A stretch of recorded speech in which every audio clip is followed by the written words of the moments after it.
Hi, I'm Rosie Robison. I'm a Professor of Social Sustainability at Anglia Ruskin University. This is the fourth episode of my podcast series, How to Feel Better About Climate Change, and it's being launched in May 2026, especially for Mental Health Week. However, it was recorded in April, which is Autism Awareness Month, and this brings me onto the focus of this episode, which is neurodiversity and sustainability. Now, this is a topic which has been popping up for me in many places recently, when thinking about climate activism, for example, but also climate communication styles and looking after our well-being when engaging with climate change. And that might be why this episode has not two, but three guest interviews. In fact, there were many other wonderful people I could have spoken to in depth. And to illustrate that, I'm going to begin by playing a clip of my colleague Josh Newman, a documentary maker who had some interesting things to say on the topic.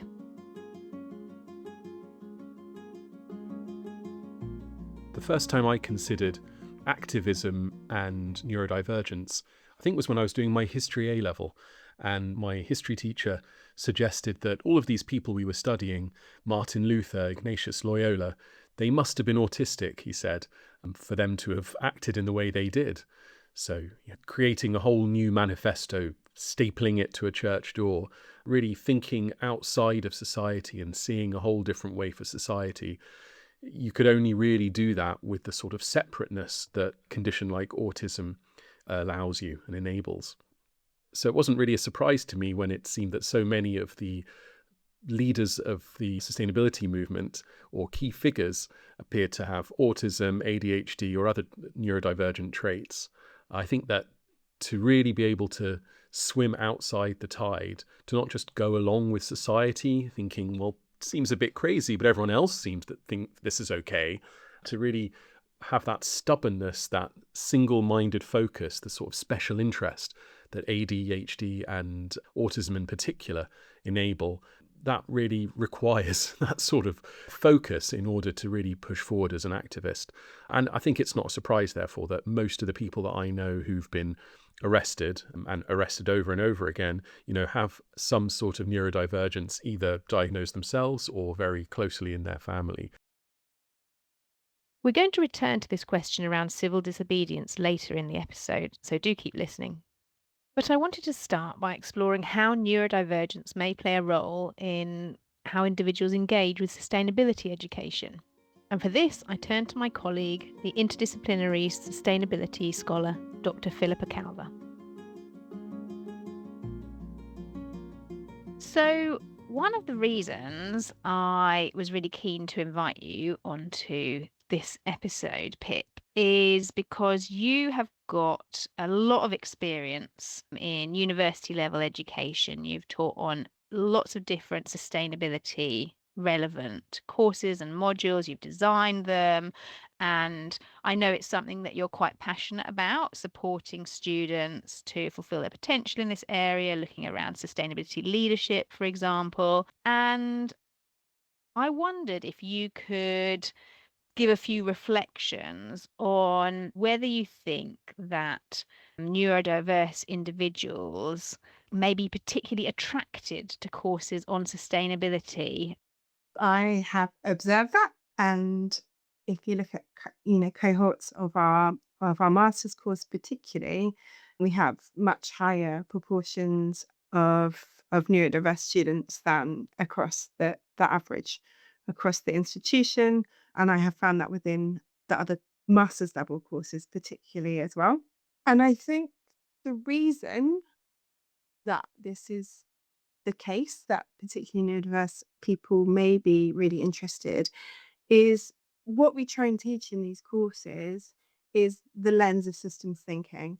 Now, this is thinking about a challenge or an issue and thinking about everything that it connects to. So whether that's the cause of this issue or whether we're thinking about solutions to some of these challenges. And again, incredibly complex. There's no straightforward solution to it. The general feeling is that people who are neurodiverse may more naturally see this complexity in situations and may automatically create these connections between challenges and solutions, people, money, governance, and therefore they already kind of see in this lens anyway, and therefore they're drawn to a course which represents how they may see the world.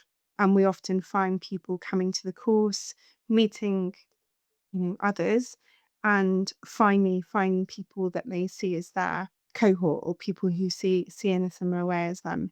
I think that's really well put. And in particular, I like what you have brought out there around recognizing connections between different parts of the system. So I'm not a neurodiverse individual, as far as I'm aware. And it's something that, but I have a lot in my family, a lot of people who I'm close to. And it's something that I have noticed in terms of a difference in the way of thinking about perhaps not always being able to contain things, or rather, maybe I have a preference to kind of put a little bit of a box around something and not go off on something which I feel is like, yes, okay, it's connected, but do we have to go off on that tangent now? Like, let's kind of keep focus on one area, versus maybe talking to a family member and this, automatically, as you say, kind of triggering a connection with something else and seeing, I suppose it makes decisions quite complicated a lot of the time, I find. Absolutely. I am diagnosed with ADHD myself. Deciding where to take my car for an MOT, all these decisions could be quite straightforward. But when I'm then thinking about everything that it connects to and the implications and the potential futures, that it can be like utterly overwhelming, quite a simple task. So, absolutely, it is a skill and it is something we try and develop in all our students. Some students, yeah, find this much easier and kind of question, well, why would we need to learn this? This is just how life is, right? This is how people see the world. So absolutely a skill to make those connections. And particularly when we're thinking about sustainability, which is such an interdisciplinary subject. You're drawing on, economics, social science, you're drawing from engineering literatures, and you need to be able to pull out the useful information. But as you say, there is a downside to this. There's a feeling that I have myself with these big topics of overwhelm. There's no straight answer to any of these challenges. And when you have this critical ability or this critical mindset, naturally, you can see a challenge with every outcome can be can be problematic in different ways. Where this becomes very hard for some students that I've tried to support over the years is when they are being asked to think in this systems way. They're asked to think big, keep making connections. Well, where do they stop? They've got to write an assignment, say it's 6,000-word essay, and that's got to have a single narrative going through. So they've got to put this information in a linear order. So they've got this brain with a big systems map, everything's connected. And then we're saying to them, okay, to do really well in academia, which is, a master's, you need to now take all this information that's like a spider's web splattered there. Right, you need to now put that in a linear order and present that. We've tried different things on the course, but it is quite hard to find a way to allow students to express what they know on a subject in a detailed manner without that sort of linear written form. So it's something we're constantly thinking about, and I think about a lot, challenging myself on. But this is the way academia is at the moment. For example, they need to present again this linear narrative of a situation, of a challenge and a solution. Well, when you've got someone who can see everything all at once, well, how can you communicate that in a straightforward way? This podcast is called How to Feel Better About Climate Change. And I wanted to mention something that you, Pip, some advice you gave me a little while ago, which honestly returned to this advice several times, and you probably don't even realize that it kind of struck me so much at the time. And we were actually talking about supporting people when they get overwhelmed, and we were talking about our children. But you mentioned about how different children need different things, and how some children need you to go and give them a hug, and sometimes children might need you to leave them alone for a little while. I honestly had not thought about it like that before, which sounds really strange, but it's because it's the opposite of what I want. And so if I'm overwhelmed by something, I want people to come and talk to me and give me a hug and be with me. I don't want to be left alone. So anyway, all of this is a long-winded way of asking you about how, when we're getting overwhelmed with issues like climate change, if we need different types of support. I think it's a really interesting question, because for me, as a neurodiverse individual, when I get overwhelmed, I need a white space. I need silence. I need to go somewhere calm, and I need to process my thoughts and do the creating a barrier around the situation so I can actually think through what's happening. I think with climate change, what is helpful for me is sitting and reflecting and thinking about what my emotions are, because that to me doesn't always come naturally. It doesn't always come naturally for me to realize what I'm feeling at any one time. So I need that moment to step back and process that. And very often I'm feeling everything at once. And with climate change, I am feeling everything at once. I'm feeling rage, I'm feeling anger, I'm feeling sadness, I'm feeling grief. I'm feeling excitement about what could be and how we can tackle these problems. And feeling all of those things at once is incredibly overwhelming. So, yeah, I think people do need to be provided with some space and some reflective time. And we have a colleague who does lots of creative writing and poetry. And there are other ways to do this. But for us all to process how we feel about this issue and not just get bombarded with, okay, well, you need to do food waste recycling, or you need to do this thing. Well, actually, it's not all about solutions to me, and feeling not better about climate change, but that it's a more manageable part of my life is about that silence and that quiet reflection.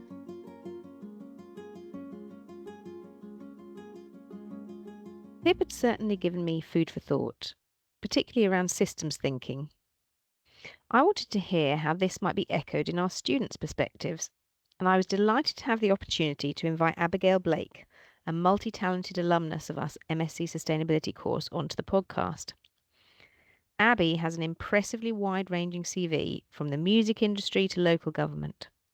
I started by asking about what had attracted her to studying sustainability. So when I applied for the Masters in Sustainability, I was at a point in my life where I knew I wanted to do something about climate change, and I knew that I was passionate about nature, passionate about the planet, passionate about people and climate justice, but I wasn't sure exactly how to harness that passion and how to sort of best structure my learning. So I was going down different sustainability rabbit holes daily, and I just needed a way to structure my learning. I'm very interested in what you said about sort of having a passion for sustainability, climate change, climate justice, but finding yourself sort of going down a lot of rabbit holes with it and not quite knowing how to harness that. I think you said kind of how to structure that. I think that is really interesting, because I think a lot of people might find themselves in that position particularly when they're passionate about a new issue. It might not necessarily be sustainability, but like a cause that they feel is really important, and it's sort of like trying to make sense and like, where do I go with this, because it's sort of so huge and there's so many different entry points, I suppose. And I also wanted to pick up on the challenge of actually finding a particular direction, given all these different aspects of sustainability, that you could pursue, and the interconnections between them. I wondered if you could tell us how you navigated that.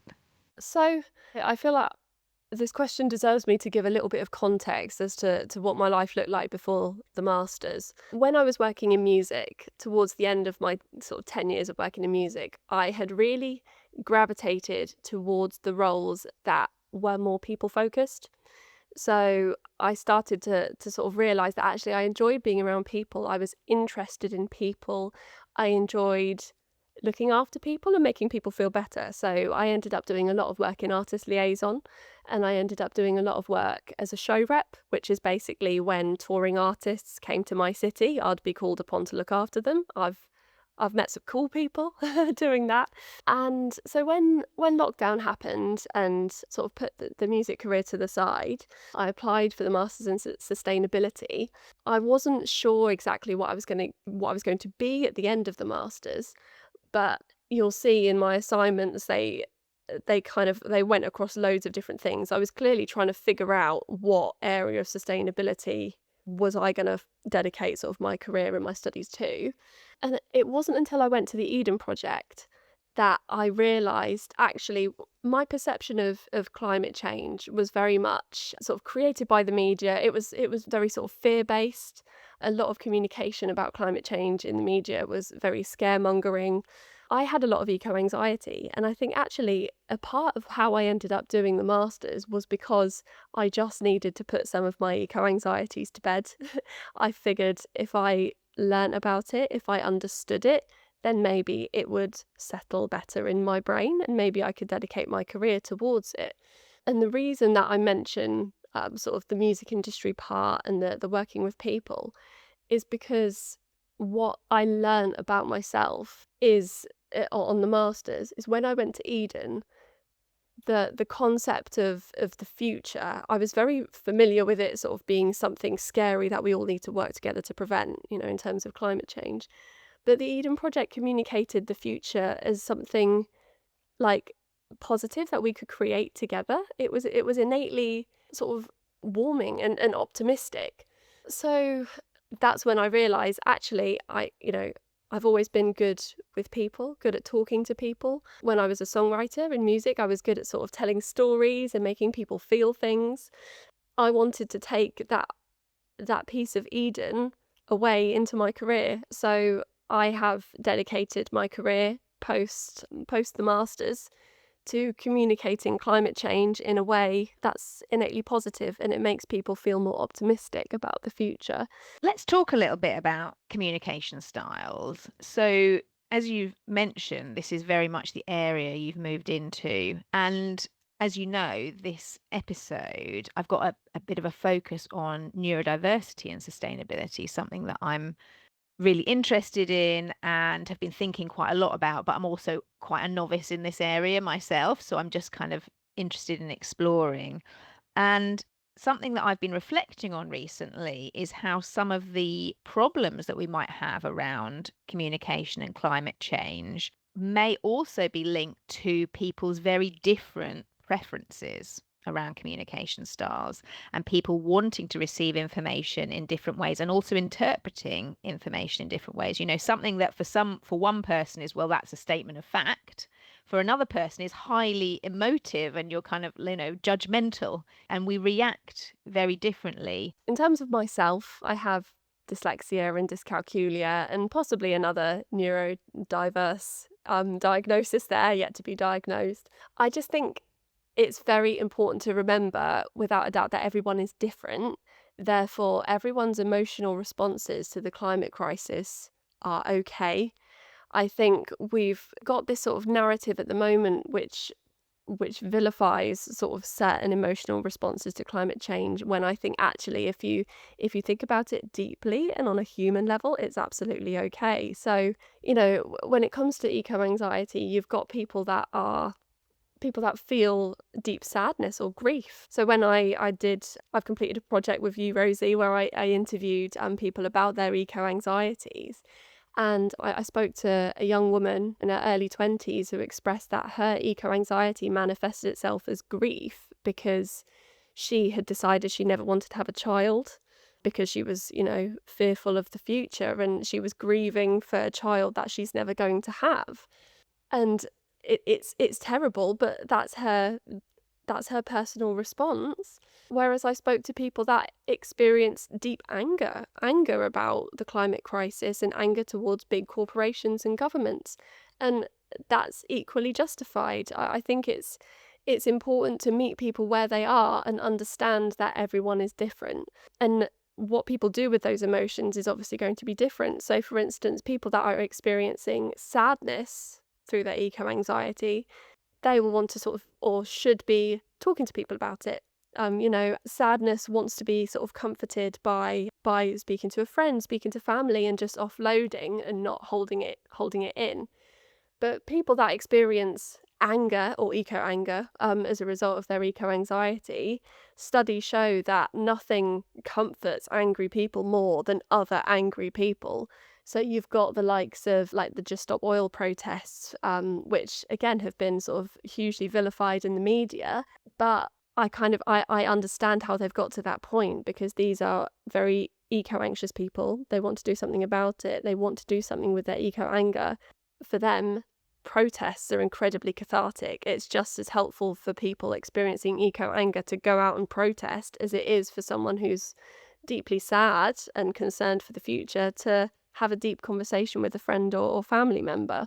I think it's really interesting that you brought up the Just Stop Oil protests. Something that I have thought often around climate change protests, particularly in recent years, is that they are clearly playing a role in supporting people who do feel very emotionally affected by the climate crisis and feel, as you said, that they need to do something, and that this is a way of taking action and bringing attention to something that is incredibly important and is affecting all of us. But somehow we as a society don't really have, in my view, particularly well developed support mechanisms for anger, and in terms of kind of societally acceptable ways that people can get support for feeling very angry when things are unjust, for example, which happens in lots of different realms. I mean, it's not just sustainability.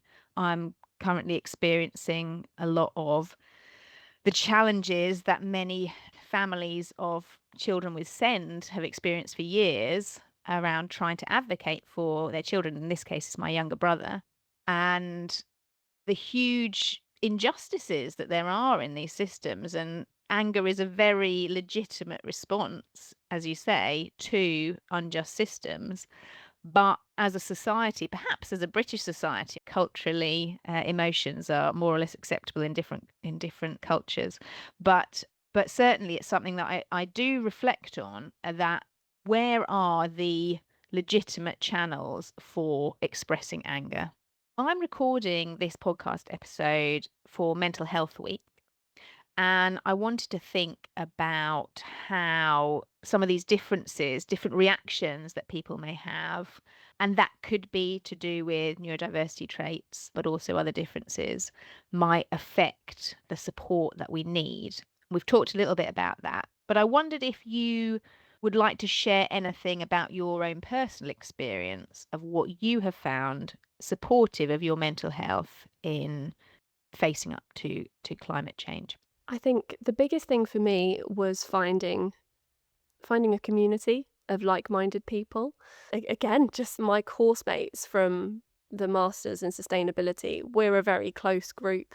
We have a very active WhatsApp group. We share things with each other, just like personal news, because we all know each other really well. But also we share, sort of articles like, I've read this, I don't know how to feel. I remember the day that the sycamore tree and the sycamore gap was felled, and that was a sort of a very somber day on the WhatsApp group because we were all expressing anger together. It's nice to just have that community of people that just get it, that just understand it. We all work in different areas of sustainability. We all took very different things from the master's course, but we went through it together. We went through that learning experience together. We learned how to solve the world's problems together. Abby had touched on themes of activism which were mentioned by Josh at the very start. and we're now going to delve further into this. I will let my third and final wonderful guest introduce themselves. My name is Dr. Nick Gibson. My pronouns are they, them. For anyone who likes visual descriptions, I am a AFAB individual in their mid-40s. I wear glasses with purple frames. I have side-shaved purple hair, and I'm generally dressed in sort of goth attire with some neck chains and so on. So I'm a senior lecturer here at Anglia Ruskin University in the psychology department. And my research interests are, I kind of describe myself a little bit as a magpie researcher. There's lots of things that I'm interested in. And so that's things, for example, like human animal companionship, playfulness in gaming, including digital gaming and board gaming. But I'm also involved a lot in neurodiversity. I am myself diagnosed neurodiverse, so I am late diagnosed. I was diagnosed in my early 40s, about 4 years ago now. And I have a dual diagnosis of autism and ADHD. So for those who might not be aware, we sometimes call that AUDHD, AUDHD. This is quite common in AFAB folks to be late diagnosed, especially if, like myself, you were born in the 1980s, at a time when we thought that neurodiversity was only something that manifested in boys and men. As I mentioned to you when setting up this interview, I was really interested for this episode to talk a little bit about neurodiversity and sustainability. And it's something that I have been reflecting on and thinking about more and more recently, about the interactions between neurodiversity and sustainability, both in terms of how different individuals might feel about sustainability issues, react to them, need support with them, have fantastic ideas to help solve them, all of those kind of things. But at the same time, I'm kind of at the beginning, I guess, of my journey of exploring it, and really interested in hear from someone who is a lot more knowledgeable and experienced than myself. So one of the things that I was quite interested in, sort of the first wonderings around this area, is around some of the links between passion around social justice and social activism and neurodiversity, and noticing that perhaps neurodiverse individuals might have particularly strongly held feelings around fairness or justice, or, perhaps thinking that neurodiverse individuals might be more willing to do things like get arrested for something that they really believe in. Now, I wondered whether that link between activism and neurodiversity chimes at all with your own experience. Yeah, that's a really interesting series of points there, Rosie. And yes, it does to certain respects. So as you have clearly come across, and as your listeners may be aware or may not be aware, one of the kind of common features, experiences, I guess, of neurodiverse folks is a very strong sense of justice and a very strong emotional reaction to unfairness or inequality, perceived or actual. And this can, of course, like anything, can be a bit of a double-edged sword. In some respects, that's great because it allows, neurodiverse folks to get very fired up, very passionate about things, often will, as you mentioned, kind of make additional efforts for a cause, for example. They might go on demonstrations, or like myself, they might take up advocacy roles within their organization or, within their working life or their wider community. This can be obviously a force for good and for change, but it can also be a complicated space in that neurodiverse folks are also more likely to experience overwhelm, burnout, and, expend a lot more psychological, emotional, cognitive effort and energy when engaging with these types of systems and processes. There's also a common feature that many neurodiverse folks, myself included, can really struggle when understanding and parsing large, impersonal structures, hierarchies, organizations, and tend not to deal well with hierarchy because it seems irrational. There's no kind of logical basis for it. Now, whilst that in a broader sense may be true, it can also get in the way of being able to navigate those pathways to get justice or to be heard, because you can hit those roadblocks and get tangled up in the inequality and irrationality and unfairness of the systems and processes themselves, which in some cases are the problem. But in other cases, you need to navigate in order to get some optics or audience to solve a given problem. So it can be a very complicated space, and it means that many neurodiverse folks are at a higher risk of burnout, of kind of overextending themselves in doing these things. And that in itself can have a lot of, consequences. In terms of the sort of willing to take risks, willing to be arrested for things, again, that's something of a complicated issue. It's partly down to the fact that many neurodiverse folks are, I suppose, non-conforming. So the idea of loss of reputation or appearing to stand out or appearing to be different is less of a concern in terms of reputational management for neurodiverse folks, because there's no universe in which we're very good at appearing, quote unquote, typical anyway. So there's, I suppose, an element of lack of investment or buy-in to conventional norms in that sense. There can, however, also be an element of, it's also known that many neurodiverse folks are at higher risk of putting themselves into dangerous situations without realizing they are dangerous. I am verbal, I'm a linguistically enabled autistic person. There are many autistic folks who do not have the linguistic capacities that I have. So that can additionally mean that autistic and ADHD folks may be more likely to be arrested because their behavior may be misinterpreted as oppositional, defiant, or inappropriate. So this can result in neurodiverse folks being at more risk of being treated poorly, leading to arrest, or subsequent to arrest, leading to poorer treatment when in custody. So it is a higher risk in a multiplicity of ways. And so I think that's a very complicated space. It's one thing to value the willingness of neurodiverse folks to campaign for things, to speak up for things, to take those risks. But I think we also need to understand that that is also an increased risk for neurodiverse folks. And for anyone who wants to be an ally of neurodiverse folks, I would say be very careful about perhaps inadvertently exploiting neurodiverse folks by kind of, if you like, riding the coattails of that passion and that empathy and that energy without realizing that the person that you are cheering on is very likely to experience increased risks and poorer treatment than you are, even if you are on the same protest. So I think, yeah, it's quite a loaded space in that sense. Nick, you talk so eloquently about this area and you're so knowledgeable. Thank you so much. One of my other guests is a communications expert. She's moved into that field following a master's. And we were talking a little bit about different ways of communicating about environmental issues, for example, and some of the challenges that there have been over the years, some of the criticisms that there have been, whether that's to do with, too much doom and gloom, or, how do you actually engage people with this issue, which is quite emotionally charged, and help to encourage people to perhaps take positive action. And I wondered whether you've got any thoughts about how to navigate this when you're talking about, an important issue, but which different people may respond to very differently.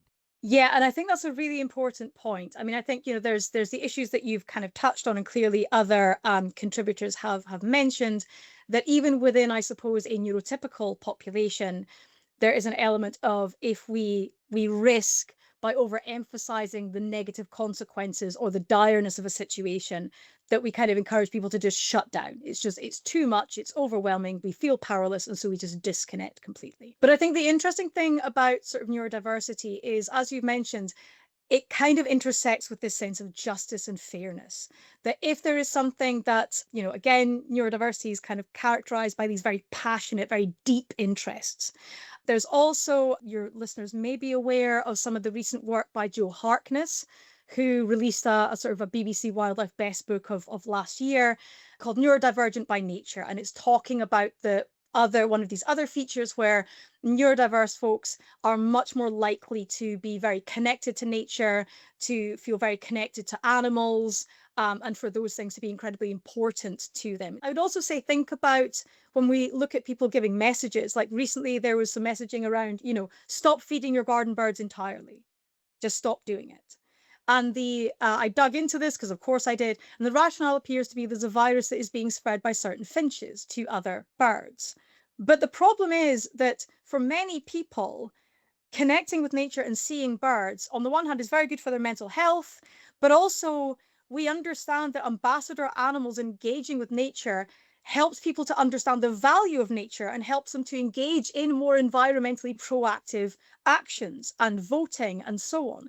So if we say to people, stop engaging with nature, many people are going to ignore that because they're going to say, but I value this, it's important to me, so I'm just going to ignore that guidance. It's much more helpful to give more nuanced guidance. So, for example, after digging into this, I discovered this is why we are being instructed to do this. But I keep reptiles, so I have bird-safe veterinary grade disinfectant. So what I have now done is I've replaced all of my feeders with metal ones, entirely metal, no plastic, and I have 2 sets of them. So every 2 days, I am swapping the feeders and I am dousing them with veterinary disinfectant. So more nuanced guidance would be better.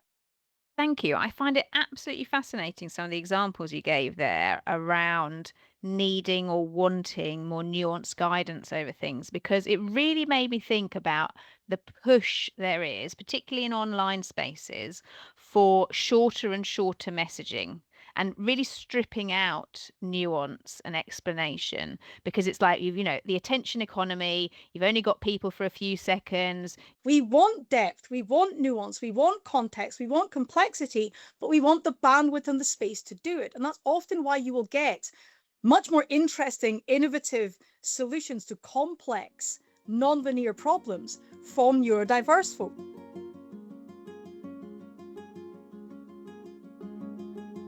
Well, I do feel as though I've only just scratched the surface of this topic, but I've already learnt a lot from my conversations. This podcast is about how to feel better in the face of climate change in order to take action.